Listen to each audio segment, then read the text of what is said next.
What are we trying to achieve in 2 lines, as it says on the screen? So we hope to raise an awareness of positioning, navigation and timing, or PNT as we like to call it, and also give you some practical steps to be aware of what the issues might be, aware of some of the gotchas, and hopefully give some practical steps to rationalizing all of that and figuring out what's going on, and indeed taking some steps to mitigate and improve performance, whatever your application.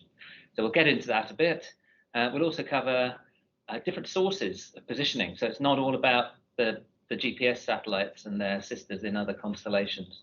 There are many, many ways you can get positioning information. So we'll cover that a bit in so-called centers of opportunity. We'll go through a few case studies.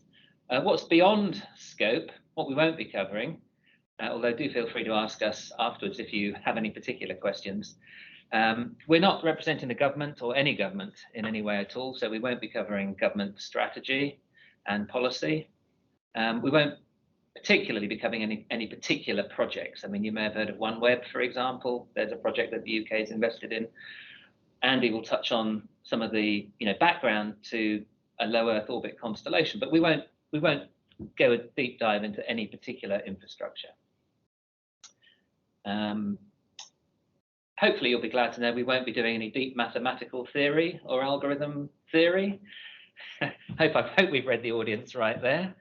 Obviously we won't be covering anything commercially sensitive, and there's also some other fascinating topics. I mean, I've got a warning for you up front really, which is if you start getting involved in positioning, navigation and timing, it could get you. I mean, there is a fantastic topic. It got me. I mean, I started in positioning in 2002, and I just continue to be fascinated by it on a day-to-day basis. So we're only going to cover a tiny corner of the world that is positioning, navigation and timing today. We'd love to get into how the human mind works and how humans navigate, answer questions perhaps like even controversial, can men or women navigate better? There are some scientific answers to that question.